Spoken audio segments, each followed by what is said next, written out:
My kids experienced the Italian and me yelling and spanking, but I only did that for their own good. I never did that out of meanness or trying to kill them or something. Tom and Sally were so different. Tom always kept his room so neat. Every once in a while, I just couldn't stand Sally's dresser drawers. You know, I'd put things in neatly and then nothing. It's all thrown around. I'd grab those dresser drawers, dump the whole mess on the bed, and she'd have to put them back nicely. Oh, God, she was crying. She hated doing all that straightening.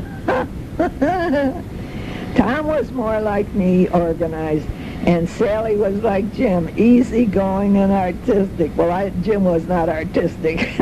I don't know where that came from.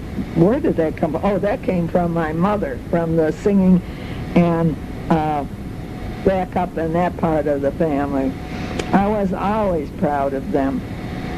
Now, I was at Ma's house a lot now because the kids lived there. What would I have ever done without my Ma and Dad's help? And the funny thing is that at that time, I took it for granted. Naturally, they'll take care of my kids. And free, of course. You know, that's terrible. It's only after I got older that I realized what a lot of work they did for me. And they were older. Why would they want two little kids? Well, people did it. I don't know. Grandmas and grandpas took care of the kids. I suppose they still do now. I know they do. When my marriage broke up, Jim and I, owed my Ma and Dad $2,500 because they'd be sending down $100, sending down $500, sending this, sending that.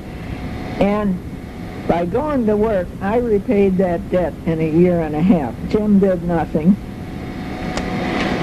But I just felt we really do expect a lot from our folks.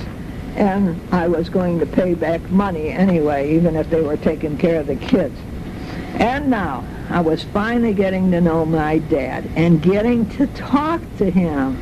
Because I was old enough to sit down and have a beer and we'd talk, you know, and when he got a beer, then his mouth was going, you know.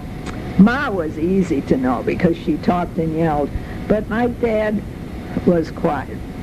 Richard knew Dad more than I did. Well, and he said Dad had a terrific sense of humor. And then now, see, that's where Richard gets all his craziness from my dad. Now, I was cleaning motel rooms when Ralph came home from the Coast Guard. He was in the Coast Guard, and then he was in all over the state of Texas with the Carnival, going with the Carnival. He ran the bingo. He traveled over Texas. He had, at one time in Pascagoula, Mississippi, he had a tavern. He had a tavern. He was a young guy. I don't know. You know, they'd buy one box of whiskey and when it was sold, then they'd buy another one. So anyway, we were in the back storage room, Gladys and I, and Ralph comes in and Gladys introduced us, and she says, "This is my baby, Ralphie."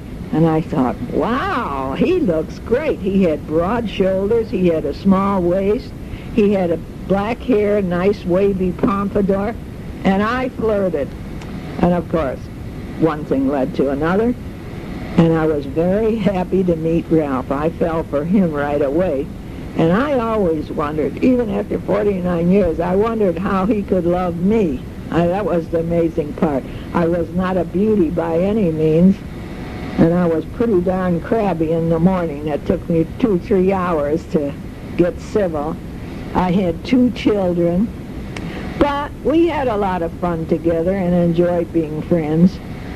You know, once my mother said to my dad, "Oh, I don't know, how did you ever pick me? Look at all those good-looking Polish girls there. Look, and you picked me. How did that happen?" Well, she picked him.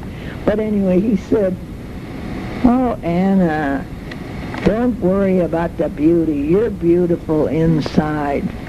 See how nice. People see different things in people.